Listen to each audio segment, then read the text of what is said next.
بہلول دانا ایک مرتبہ قبرستان میں بیٹھے ہوئے تھے کہ کسی نے پوچھا کہ بہلول یہاں کیا کر رہے ہو؟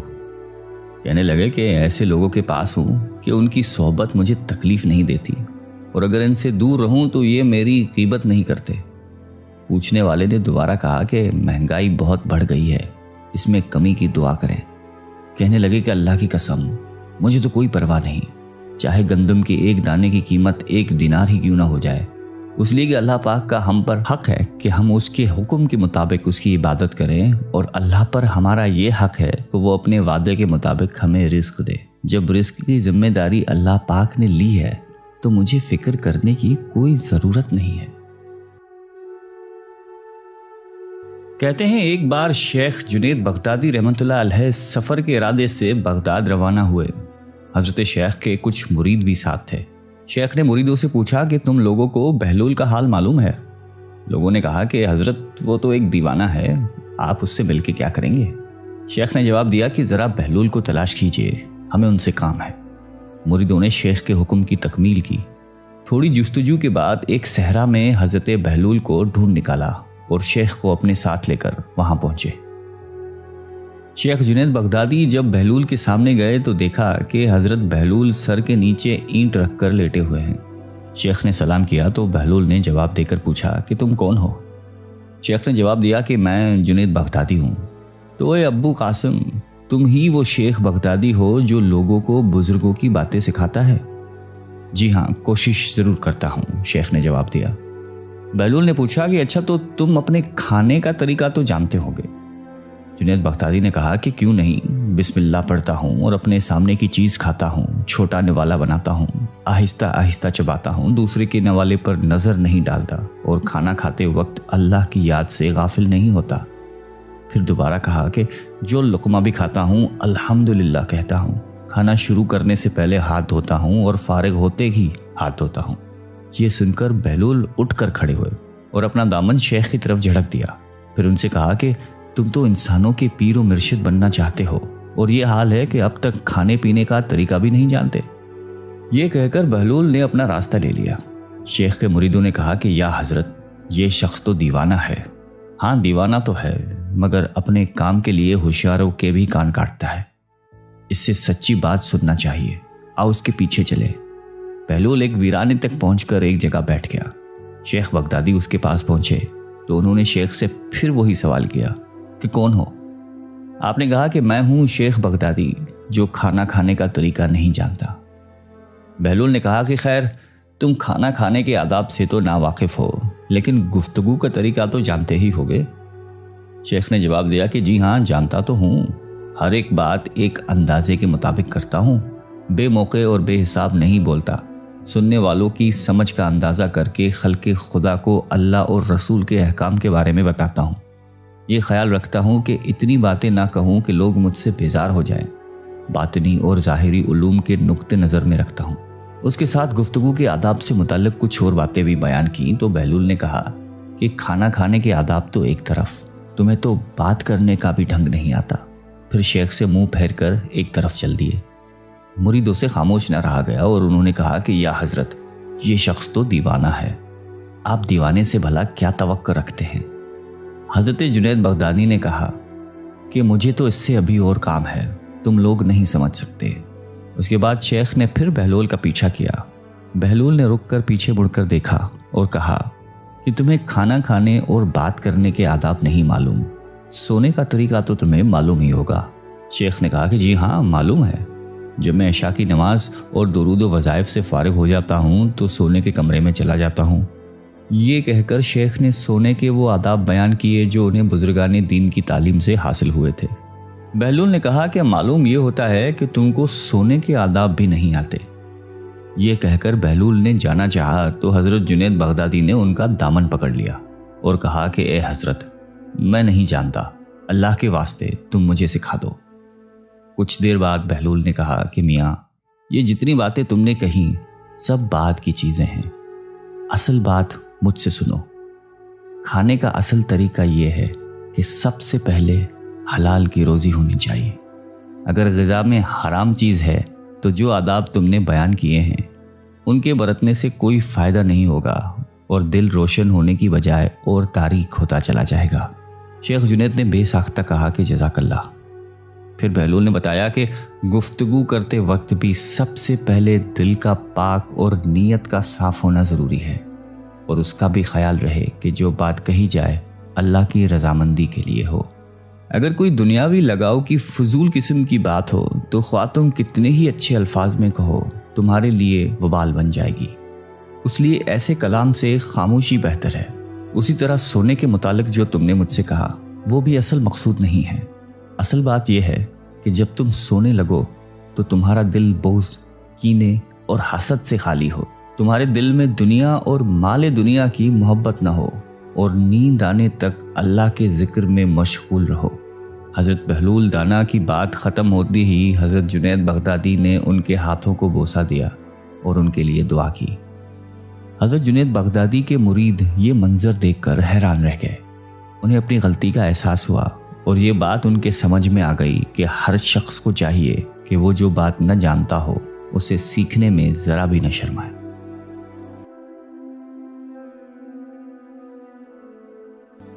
ایک بار جناب بہلول دانا کسی نخلستان میں تشریف رکھتے تھے۔ ایک تاجر کا وہاں سے گزر ہوا۔ وہ آپ کے پاس آیا، سلام کر کے سامنے بیٹھ گیا اور انتہائی ادب سے گزارش کی کہ حضور، تجارت کی کون سی ایسی چیز خریدوں جس میں نفع ہو؟ بہلول نے فرمایا کہ کالا کپڑا خرید لو۔ تاجر نے شکریہ ادا کیا اور الٹے قدموں واپس چلا گیا۔ جا کر اس نے علاقے میں دستیاب تمام کالا کپڑا خرید لیا۔ کچھ دنوں بعد شہر کا بہت بڑا آدمی انتقال کر گیا۔ ماتمی لباس کے لیے سارا شہر کالے کپڑے کی تلاش میں نکلا ہوا تھا۔ اب کپڑا سارا اس تاجر کے پاس ذخیرہ تھا۔ اس نے منہ مانگے داموں پر فروخت کیا اور اتنا نفع کمایا کہ جتنا ساری زندگی نہیں کمایا تھا، اور بہت ہی امیر و کبیر ہو گیا۔ کچھ عرصے بعد وہ گھوڑے پر سوار کہیں سے گزرا۔ جناب بہلول وہاں تشریف رکھتے تھے۔ وہ وہیں گھوڑے پر بیٹھے بولا، او دیوانے، اب کی بار کیا لوں؟ بہلول نے فرمایا کہ تربوزے لے لو۔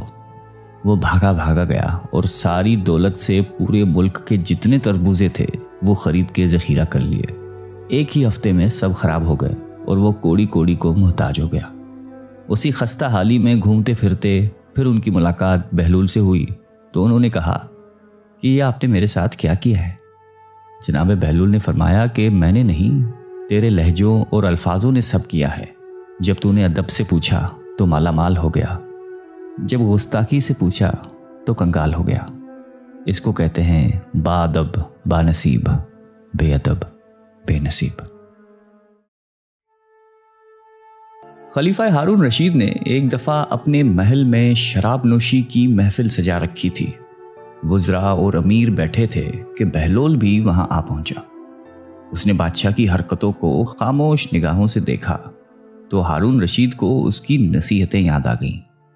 نشے کے ترنگ میں اس نے سوچا کہ اس سے پہلے کہ بہلول کوئی ایسی بات کر دے جس سے میرا سر جھک جائے، وہ خود پہل کرے، اور اس نے بہلول سے کہا کہ بہلول، میرے ایک سوال کا جواب دو گے؟ بہلول نے کہا جی ہاں حضور۔ ہارون رشید نے سوال کیا کہ بہلول، یہ بتاؤ کہ اگر کوئی شخص انگور کھا رہا ہو تو کیا وہ حرام ہے؟ بہلول نے جواب دیا کہ بالکل نہیں۔ ہارون نے کہا کہ اگر وہ انگور کھا کر پانی پی لے تو؟ بہلول نے جواب دیا کہ جناب کوئی حرج نہیں ہے۔ ہارون نے آگے کہا کہ اب یہی شخص انگور کھا کے اور پانی پی کر اس کے بعد دھوپ میں بیٹھ جائے تو پھر؟ بہلول نے جواب دیا کہ محترم کوئی مذائقہ نہیں ہے، جتنی دیر چاہے بیٹھے۔ پھر آگے فرمایا کہ تو پھر بہلول تم خود ہی بتاؤ کہ یہی انگور اور پانی کچھ عرصہ دھوپ میں رکھ دیے جائیں تو حرام کیوں ہو جاتے ہیں؟ ہارون رشید نے بڑے فخر کے ساتھ اپنا فلسفہ بیان کیا۔ اب بہلول نے ہارون سے کہا کہ اگر اجازت ہو تو میں چند سوالات آپ سے کروں؟ ہارون نے کہا کہ جی اجازت ہے۔ بہلول نے سوال کیا کہ علی جان یہ بتائیے کہ اگر کسی آدمی کے سر پہ تھوڑی سی مٹی ڈال دی جائے تو کیا اس کو کوئی نقصان پہنچے گا؟ خلیفہ ہارون رشید نے فوراً جواب دیا کہ نہیں۔ اس کے بعد اگر اس کے سر پہ تھوڑا سا پانی ڈال دیں تو کیا اس شخص کو کوئی تکلیف ہوگی؟ ہارون بولا کہ نہیں، بالکل نہیں ہوگی۔ پھر بہلول بولا کہ اگر اس مٹی اور پانی کو ملا کر ایک اینٹ بنائی جائے اور اس شخص کے سر پہ ماری جائے تو کیا نقصان ہوگا؟ تم بھی عجیب باتیں کرتے ہو بہلول۔ ہارون ہنسا اور کہا کہ اس کا تو سر ہی پھٹ جائے گا۔ تو پھر عالی مقام اگر آپ غور فرمائیں تو آپ کو یہ معلوم ہوگا کہ جس طرح مٹی اور پانی مل کر انسان کا سر پھوڑ سکتے ہیں، اس طرح انگور اور پانی بھی مل کر ایسی چیز بنا دیتے ہیں جو حرام اور ناپاک ہے، جس کے پینے سے انسان کی عقل ماری جاتی ہے اور اس کے برے اور بھلے کی تمیز نہیں رہتی۔ اس لیے اسلام نے اس کے پینے والے پر سزا واجب کی ہے۔ بغداد کے ایک بڑے بازار میں ایک فقیر نان بائی کی دکان کے سامنے سے گزر رہا تھا۔ اس نے ہر طرح کے کھانے چولہوں پر چڑھائے ہوئے تھے جس سے بھاپ نکل رہی تھی۔ ان کھانوں کی خوشبو ان کی لذت کا پتہ دے رہی تھی اور ارد گرد کے گزرنے والوں کو اپنی طرف متوجہ کر رہی تھی۔ بیچارے فقیر کا دل بھی للچایا، لیکن غریب کے پاس مال کہاں تھا جو ان کھانوں کی لذت خرید سکتا۔ لیکن وہاں سے ہٹنے کا بھی دل نہیں چاہ رہا تھا۔ کھانوں میں اتنی خوشبو تھی کہ بھوک پڑ رہی تھی۔ بلاخر اس نے اپنے تھیلے کو کھولا، اس میں سے سوکھی ہوئی روٹی نکالی اور کھانے کی دیگ کی بھاپ سے اسے نرم کر کے کھانے لگا، جس میں کھانے کی خوشبو بسی ہوئی تھی۔ نان بھائی چپ چاپ یہ تماشا دیکھ رہا تھا۔ جب فقیر کی روٹی ختم ہوئی اور وہ چلنے لگا تو نان بھائی نے اس کا راستہ روک کر کہا کہ کیوں مسٹنڈے، کہاں بھاگ رہا ہے؟ لا میرے پیسے نکال۔ کون سے پیسے؟ فقیر نے حیران ہو کر پوچھا۔ اچھا، کون سے پیسے؟ ابھی جو تو نے میرے کھانے کی باپ کے ساتھ روٹی کھائی ہے وہ کیا تیرے باپ کی تھی؟ اس کی قیمت کون چکائے گا؟ عجیب انسان ہو تم، فقیر نے کہا۔ وہ باپ تو ہوا میں اڑ رہی تھی۔ اگر میں نے اس کے ساتھ روٹی کھا کر خود کو بہلانے کی کوشش کی ہے تو اس میں تیرا کیا گیا جس کی قیمت ادا کروں؟ بس ادھر ادھر کی باتیں مت کر، میں تیری جان ہرگز نہیں چھوڑوں گا، میں اپنا مال وصول کر کے رہوں گا۔ نان بھائی نے یہ کہہ کر فقیر کا گریبان ہی پکڑ لیا۔ بیچارہ فقیر پریشان ہو گیا کہ اس ہٹے گٹے نان بھائی سے اب کس طرح جان چھڑائی جائے۔ اتنے میں بہلول کا ادھر سے گزر ہوا۔ وہ ان کے قریب رک کر ان کی باتیں سننے لگا۔ فقیر نے اس کو ہمدرد جان کر تمام قصہ سنایا تو وہ نان بھائی سے بولا کہ بھائی یہ تو بتاؤ کہ کیا اس غریب آدمی نے تمہارا کھانا کھایا ہے؟ نہیں، کھانا تو نہیں کھایا، مگر باپ سے فائدہ تو اٹھایا ہے۔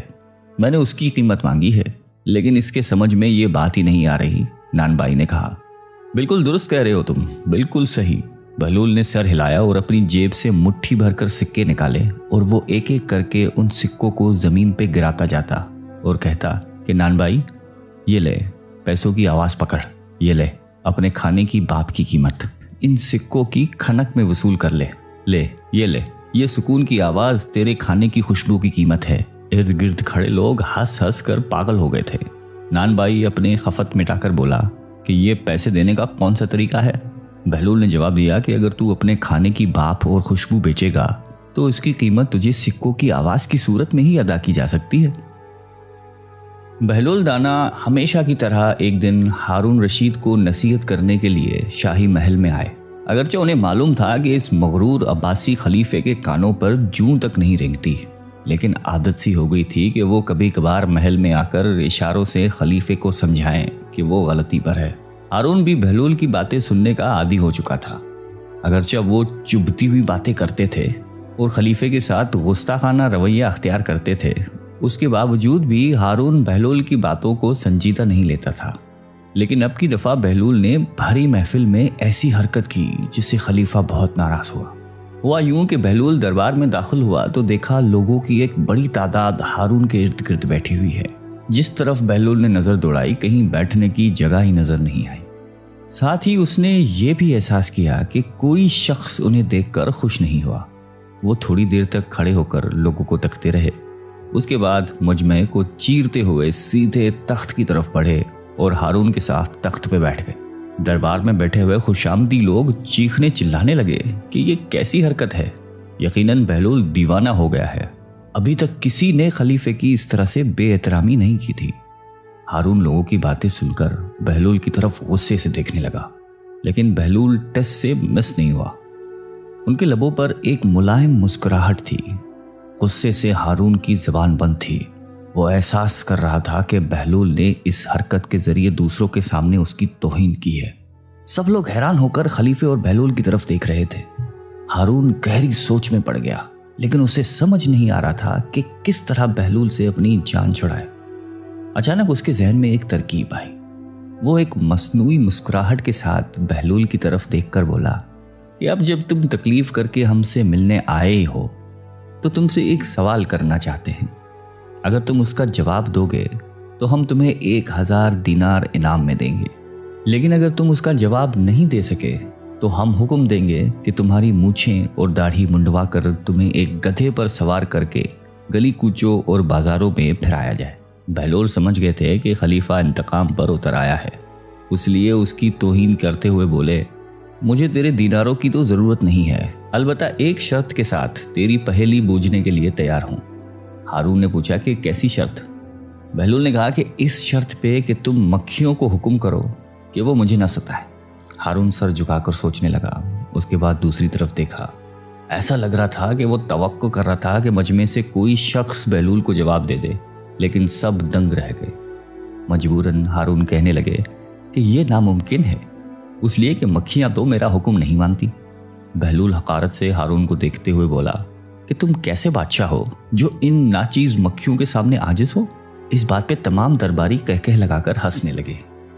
ہارون غصے کی عالم میں ایسی نظروں سے درباریوں کی طرف دیکھنے لگا کہ اس کے رعب سے سب کے لبوں کی ہنسی اور مسکراہٹ دور ہو گئی اور ان کی سانسیں رک گئیں۔ بہلول نے اندازہ لگایا کہ انہوں نے ہارون کو حد سے زیادہ دوسروں کے سامنے رسوا کیا ہے۔ اس کے بعد بہلول نے یہ ارادہ کیا کہ ہارون کی دلجوئی کرے اور اس کے غصے کو ٹھنڈا کرے۔ انہوں نے ہارون سے کہا کہ اب اپنی پہیلی پوچھو، میں کسی شرط کے بغیر اس کو بوجھنے کے لیے تیار ہوں۔ ہارون نے کہا کہ اگر تم نہیں بتا سکے تو وہی سزا دوں گا جو میں نے پہلے کہی تھی۔ اب یہ بتاؤ کہ وہ کون سا درخت ہے جس کی عمر 1 سال ہے اور اس کی 12 شاخیں ہیں، ان میں سے ہر ایک شاخ پر 30 پتے ہیں، ان پتوں کا ایک رخ روشن ہے اور دوسرا کالا ہے۔ بہلول سوچ میں پڑ گئے۔ انہوں نے بعض لوگوں کو یہ کہتے ہوئے سنا کہ یہ کیسا عجیب سوال ہے، بہلول تو اس کا جواب نہیں دے پائے گا، اسے تو سزا ملے گی، بیچارہ بہلول۔ خلیفہ ہارون رشید فاتحانہ انداز میں مسکراتے ہوئے بولے کہ اگر پہلی کا جواب نہیں دے سکتے ہو تو دیر مت کرو اور سزا کے لیے تیار ہو جاؤ۔ اس نے کارندوں کو حکم دیا کہ بہلول کی مونچھ اور داڑھی منڈوا کر گلی کوچوں اور بازاروں میں پھیرائیں۔ بہلول خلیفہ کی بات کاٹتے ہوئے بولا کہ یہ درخت سال ہے، 12 ٹہنیاں اس کے 12 مہینے ہیں اور 30 پتے مہینے کے دن ہیں، جن کا اجلا رخ دن کا اور کالا رخ رات کا ہے۔ جواب سن کر مجمع میں شاباش شاباش کی آوازیں گونجنے لگیں۔ سب خوش ہو کر بہلول کو داد دینے لگے، لیکن ہارون خاموش رہا۔ ان کا منہ لٹک گیا تھا اور اس کے چہرے پر شکست کے آثار نمایاں ہو گئے تھے۔ خلیفہ ہارون رشید کی بیوی زبیدہ خاتون ایک نیک اور پارسا عورت تھیں۔ انہوں نے اپنے محل میں 1000 ایسی خادمائیں رکھی ہوئی تھیں جو قرآن کی حافظہ اور قاریاں تھیں۔ ان سب کی ڈیوٹیاں مختلف شفٹوں میں لگی ہوئی تھیں، چنانچہ ان کے محل سے 24 گھنٹے ان بچیوں کے قرآن پڑھنے کی آواز آ رہی ہوتی تھی۔ ان کا محل قرآن کا گلشن محسوس ہوتا تھا۔ ایک دن ہارون رشید اپنی بیوی کے ساتھ دریا کے کنارے ٹہل رہا تھا کہ ایک جگہ بہلول دانا کو بیٹھے ہوئے دیکھا۔ اس نے کہا السلام علیکم۔ بہلول دانا نے جواب میں وعلیکم السلام کہا۔ ہارون رشید نے کہا کہ بہلول آپ یہاں کیا کر رہے ہیں؟ انہوں نے کہا کہ ریت میں گھر بنا رہا ہوں۔ پوچھا کہ کس لیے بنا رہے ہو؟ جواب دیا کہ جو آدمی اس کو خریدے گا میں اس کے لیے دعا کروں گا کہ اللہ رب العزت ان کے بدلے ان کو جنت میں گھر عطا فرما دے۔ بادشاہ نے کہا کہ بہلول اس گھر کی کیا قیمت ہے؟ انہوں نے کہا کہ صرف 1 دینار۔ ہارون رشید نے سمجھا کہ یہ دیوانے کی کوئی بے وقوفی ہے، لہٰذا وہ آگے چلا گیا۔ ان کے پیچھے زبیدہ خاتون آئیں۔ انہوں نے بہلول کو سلام کیا اور پھر پوچھا کہ بہلول تم یہاں کیا کر رہے ہو؟ انہوں نے کہا کہ میں ریت پہ گھر بنا رہا ہوں۔ پوچھا کہ کس لیے بنا رہے ہیں؟ بہلول نے جواب دیا کہ جو آدمی اس گھر کو خریدے گا میں اس کے لیے دعا کروں گا کہ اللہ تعالیٰ اس کے بدلے ان کو جنت میں گھر عطا فرمائے۔ انہوں نے پوچھا کہ بہلول اس گھر کی کیا قیمت ہے؟ بہلول نے کہا کہ فقط 1 دینار۔ زبیدہ خاتون نے 1 دینار نکال کر ان کو دے دیا اور کہا کہ میرے لیے دعا کرنا۔ وہ دعا لے کر چلی گئی۔ رات کو جب ہارون رشید سویا تو اس نے خواب میں جنت کے مناظر دیکھے۔ آبشاریں، پھل و پھول وغیرہ دیکھنے کے علاوہ بڑے اونچے اونچے خوبصورت محلات بھی دیکھے۔ ایک سرخ یاقوت کے بنے ہوئے محل پر اس نے زبیدہ کا نام لکھا ہوا دیکھا۔ ہارون رشید نے سوچا کہ میں دیکھوں تو صحیح کہ یہ میری بیوی کا ہی گھر ہے۔ وہ محل میں داخل ہونے کے لیے جیسے ہی دروازے پر پہنچا تو ایک دربان نے ان کو روک دیا۔ ہارون رشید کہنے لگا کہ اس پر تو میری بیوی کا نام لکھا ہوا ہے، لہٰذا مجھے